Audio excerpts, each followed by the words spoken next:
Islam is the complete code of life. ইসলাম হচ্ছে পরিপূর্ণ জীবন ব্যবস্থা। আপনার জীবনের যত সমস্যা রয়েছে সব সমস্যার সমাধান আপনি ইসলামের মধ্যে পাবেন। এবং আল্লাহর হাবিব সাল্লাল্লাহু আলাইহি সাল্লাম হচ্ছেন আমাদের জন্য আদর্শ। আল্লাহ রাব্বুল আলামিন নিজেই জানিয়েছেন সূরা আহজাবের 21 নম্বর আয়াত, লাকাদ কানা লাকুম ফি রাসূলিল্লাহি উসওয়াতুন হাসানা। আল্লাহ জানিয়েছেন ও দুনিয়াবাসী, রাসূল সাল্লাল্লাহু আলাইহি সাল্লামের জীবনে তোমাদের জন্য আমি আল্লাহ দিয়ে দিয়েছি উত্তম আদর্শ।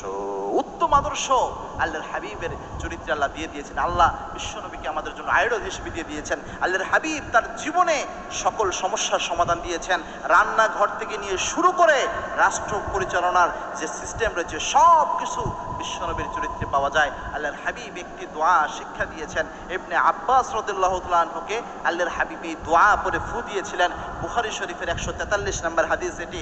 ইবনে আব্বাসকে এই দোয়া পড়ে বিশ্বনবী ফু দেওয়ার কারণে ইবনে আব্বাস রাদিয়াল্লাহু তাআলা আনহু সবচেয়ে শ্রেষ্ঠ মুফাসসিরদের মধ্যে একজন হয়েছেন এবং তিনি ফকিহ ছিলেন, অনেক বেশি বিজ্ঞ একজন মানুষ ছিলেন। তার জ্ঞানকে আল্লাহ রাব্বুল আলামিন প্রসারিত করে দিয়েছিলেন, তার প্রজ্ঞাকে আল্লাহ রাব্বুল আলামিন উন্মুক্ত করে দিয়েছিলেন।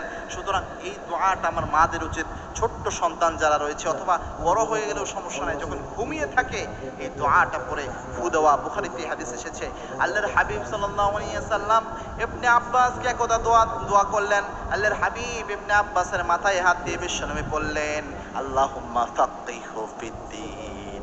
হে আল্লাহ, আপনি ইবনে আব্বাসকে দ্বীনের জ্ঞান দান করে দিনের